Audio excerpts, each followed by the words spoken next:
Baik, kalau begitu kami akan menjelaskan dalam sesi presentasi kali ini. Saya serahkan kepada presenter selanjutnya. Di sini ada pengertian analisis korelasi dan regresi. Pengertian analisis korelasi yaitu korelasi merupakan salah satu teknik analisis dalam statistik yang digunakan untuk mencari hubungan antara dua variabel yang bersifat kuantitatif. Hubungan dua variabel tersebut dapat terjadi karena adanya hubungan sebab akibat atau dapat pula terjadi karena kebetulan saja. Dua variabel dikatakan berkolerasi apabila perubahan pada variabel yang satu akan diikuti perubahan pada variabel yang lainnya secara teratur dengan arah yang sama atau berlawanan. Yang kedua itu ada analisis regresi. Analisis regresi secara luas diartikan sebagai suatu analisis tentang ketergantungan suatu variabel kepada variabel lain, yaitu variabel bebas dalam rangka membuat estimasi atau prediksi dari nilai rata-rata variabel tergantung dengan diketahuinya nilai variabel bebas. Next. Selanjutnya itu ada perbedaan korelasi dan juga regresi. Korelasi dan regresi mempunyai hubungan yang sangat erat. Setiap regresi pasti ada korelasinya, tetapi korelasi belum tentu dilanjutkan dengan regresi. Korelasi yang tidak dilanjutkan dengan regresi adalah korelasi yang antara dua variabel yang tidak mempunyai hubungan kausal atau sebab akibat atau hubungan fungsional. Untuk menetapkan kedua variabel mempunyai hubungan kausal atau tidak, berdasarkan pada teori konsep tentang dua variabel tersebut. Walaupun analisis korelasi berkaitan dengan hubungan antar variabel, ada perbedaan di antara keduanya. Yang pertama itu pengukuran hubungan. Korelasi mengukur kekuatan dan arah hubungan antara dua variabel. Sebagai contoh, korelasi akan menginformasikan seberapa kuat hubungan antara jam belajar dengan nilai ujian. Namun, regresi mengukur bagaimana satu variabel berubah ketika variabel lainnya berubah. Seperti bagaimana peningkatan jam belajar setiap minggu mempengaruhi kenaikan nilai ujian. Yang kedua itu ada sebab akibat. Analisis korelasi tidak menyiratkan hubungan sebab akibat, bahkan jika dua variabel memiliki korelasi yang kuat, tidak berarti satu variabel menyebabkan perubahan pada variabel lainnya. Sementara itu, regresi dapat digunakan untuk membuat prediksi dan mengungkap hubungan sebab akibat antara variabel dependen dan independen. Yang ketiga itu ada variabel yang dianalisis. Dalam korelasi, kedua variabel dianggap simetris, artinya tidak ada perbedaan antara variabel dependen dan independen. Dalam regresi, ada pembedaan yang jelas antara respons dan prediktor. Yang keempat itu ada kuantitas versus kualitas. Korelasi memberikan satu angka atau koefisien korelasi yang menjelaskan hubungan antara dua variabel, sedangkan regresi memberikan formula atau model yang digunakan untuk memprediksi nilai dari variabel dependen berdasarkan variabel independen. Next. Selanjutnya itu ada jenis-jenis regresi. Yang pertama itu ada regresi sederhana. Dalam statistik, regresi linear sederhana adalah hubungan secara linear antara variabel independen. Analisis regresi sederhana dapat digunakan untuk mengetahui arah dari hubungan antara variabel bebas dengan variabel terikat, apakah memiliki hubungan positif ataupun negatif, serta untuk memprediksi nilai dari variabel terikat apabila nilai variabel bebas mengalami kenaikan ataupun penurunan. Pada regresi sederhana, biasanya data yang digunakan memiliki skala interval atau rasio. Yang kedua itu ada regresi berganda. Regresi berganda adalah model regresi atau prediksi yang melibatkan lebih dari satu variabel bebas atau prediktor. Istilah regresi berganda multiple regression atau lebih dari satu variabel. Next. Selanjutnya itu ada langkah-langkah analisis korelasi dan regresi. Yang pertama itu ada langkah-langkah analisis korelasi. Yang pertama itu penyusunan hipotesis. Hipotesis adalah gagasan sementara yang harus diuji dalam analisis korelasi. Hipotesis umumnya menyatakan apakah ada hubungan yang signifikan antara dua variabel. Hipotesis ini bisa berupa hipotesis 0 atau H0 yang menyatakan tidak ada hubungan, dan hipotesis alternatif atau H1 yang menyatakan ada hubungan. Contohnya, H0 tidak ada hubungan signifikan antara tingkat pendidikan dan pendapatan, lalu H1 ada hubungan signifikan antara tingkat pendidikan dan pendapatan. Yang kedua itu ada pengumpulan data. Data yang dikumpulkan harus relevan dengan variabel yang akan dianalisis. Dalam analisis korelasi, data harus berupa data interval atau rasio. Ukuran sampel juga penting. Sampel yang lebih besar cenderung memberikan hasil yang lebih akurat. Yang ketiga itu perhitungan koefisien dan korelasi. Koefisien korelasi yang paling umum digunakan untuk rasio atau interval data, mengukur kekuatan dan arah hubungan linear antara dua variabel. Yang keempat itu ada interpretasi koefisien korelasi. Nilai koefisien korelasi diinterpretasikan sebagai berikut. R mendekati positif 1, artinya korelasi positif yang kuat. Jika X naik, maka Y juga cenderung naik. Selanjutnya, jika R mendekati negatif 1, artinya korelasi negatif yang kuat. Jika X naik, maka Y cenderung turun. Dan jika R mendekati 0, artinya tidak ada korelasi linear atau korelasi sangatlah lemah. Yang terakhir itu ada uji signifikasi. Uji signifikasi digunakan untuk menentukan apakah hubungan antara variabel signifikan secara statistik atau hanya terjadi karena kebetulan. Uji P adalah metode umum untuk menguji signifikansi koefisien korelasi. Selanjutnya akan dijelaskan oleh rekan saya. Yang pertama ada uji asumsi klasik atau uji prasyarat. Uji asumsi itu, sebelum melakukan analisis regresi, data harus memenuhi asumsi-asumsi dasar statistik, di mana asumsi yang diuji yaitu ada uji probabilitas, uji multicollinearitus, uji heteroskedasi, dan uji autokorelasi. Uji asumsi klasik ini bertujuan untuk memastikan model regresi yang akan dibuat itu valid dan dapat dipercaya untuk interpretasi dan diprediksi. Yang kedua itu menentukan persamaan regresi. Nah, tahap ini akan melibatkan menentukan variabel dependen atau variabel Y dan variabel independen atau variabel X. Juga memilih jenis regresi, yaitu regresi linear sederhana atau regresi linear berganda atau non-linear. Lalu menghitung koefisien regresi dengan menggunakan metode least square dengan rumus Y sama dengan A plus BX plus E. Yang ketiga ada uji signifikansi atau uji F. angka ini untuk mengetahui apakah model regresi yang dibuat benar-benar bisa menjelaskan hubungan secara keseluruhan atau tidak. Hasil uji F signifikan artinya model yang dibuat sudah tepat dan bisa digunakan untuk prediksi. Kriterianya, jika F hitung lebih besar dari F tabel atau P-value kurang dari A, maka model tersebut signifikan. Jadi, hal tersebut menunjukkan bahwa variabel independen secara bersama-sama berpengaruh terhadap variabel dependen. Yang keempat, ada uji parsial atau uji T. Uji ini bertujuan untuk melihat apakah masing-masing variabel bebas atau variabel X mempunyai pengaruh yang berarti terhadap variabel terikat, variabel Y, secara sendiri-sendiri. Jika hasil uji T signifikan, berarti variabel tersebut memang berpengaruh. Kriterianya, jika hitung lebih besar dari tabel atau value yang lebih dari A, maka variabel tersebut berpengaruh signifikan.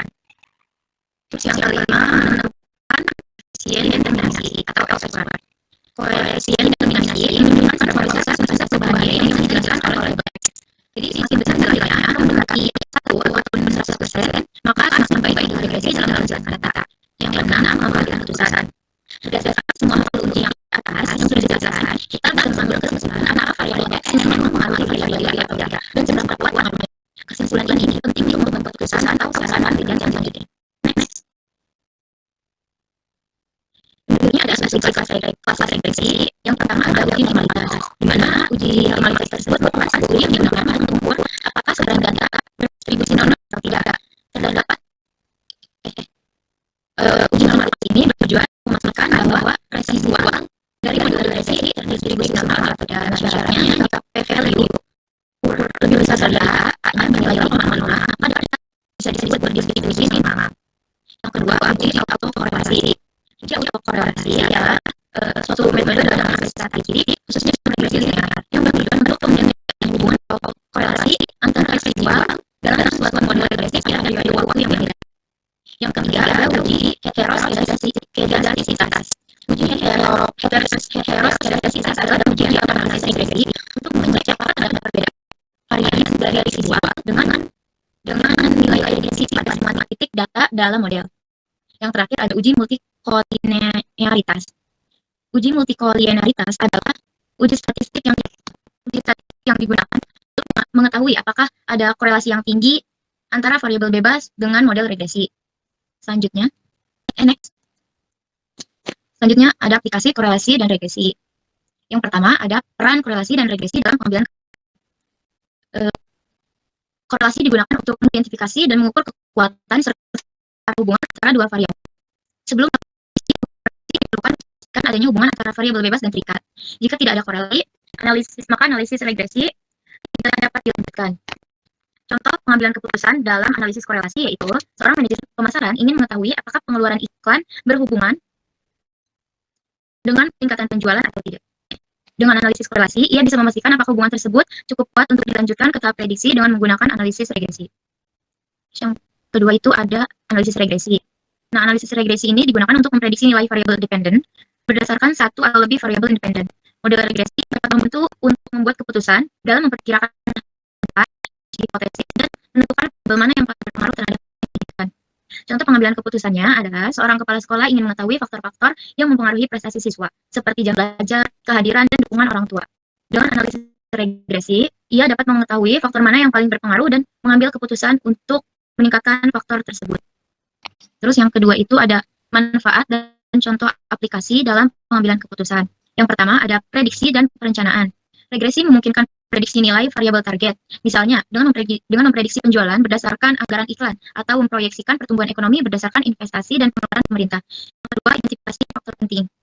Yaitu analisis regresi dapat membantu mengidentifikasi variabel independen yang paling berpengaruh, sehingga keputusan dapat difokuskan pada faktor yang relevan.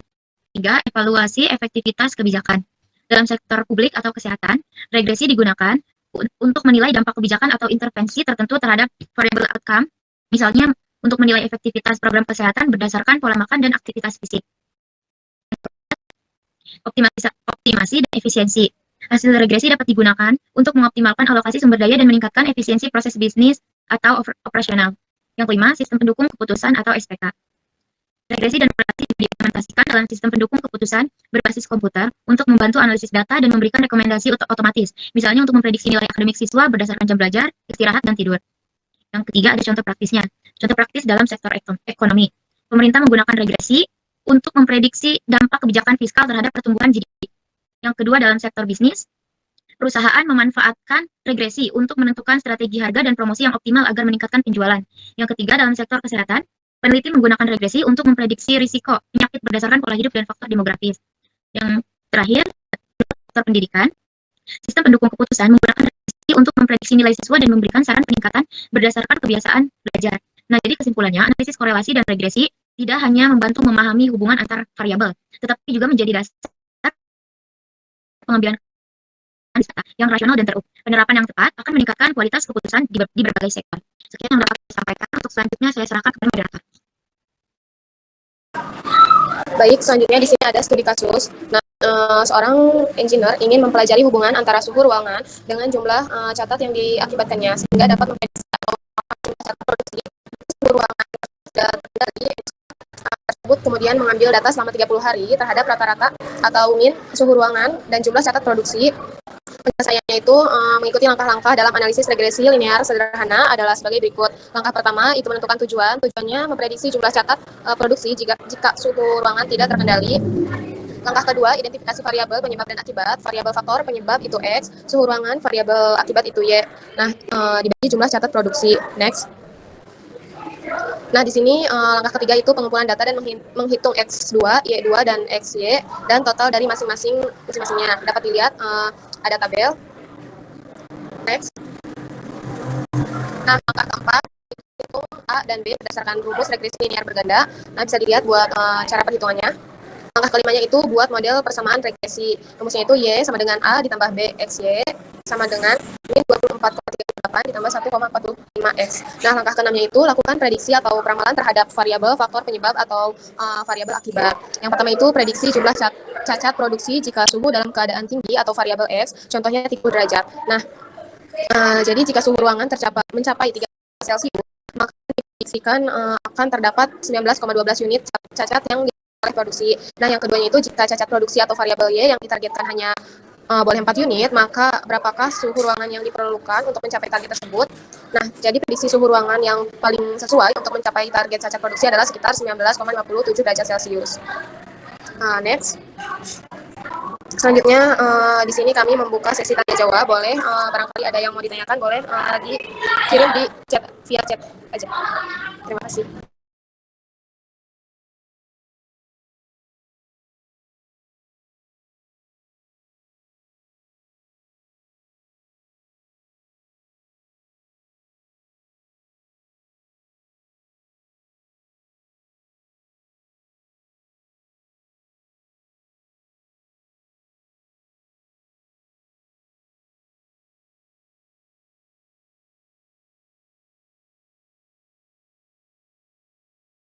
Oke, baik, langsung aja ya kesimpulannya. Berdasarkan pembahasan mengenai analisis korelasi dan regresi, dapat disimpulkan bahwa kedua metode ini sangat penting dalam penelitian kuantitatif untuk mengetahui hubungan dan pengaruh antara dua atau lebih variabel. Analisis korelasi digunakan untuk mengukur kekuatan dan arah hubungan antara variabel, sedangkan analisis regresi digunakan untuk memprediksi nilai variabel dependen berdasarkan satu atau lebih variabel independen. Nah, penggunaan aplikasi atau software statistik seperti SPSS, STA, Excel, dan Mintep sangat membantu dalam melakukan perhitungan dan interpretasi hasil analisis regresi, baik regresi sederhana maupun berganda. Dengan pemilihan software yang tepat, proses analisis data menjadi lebih efisien dan akurat.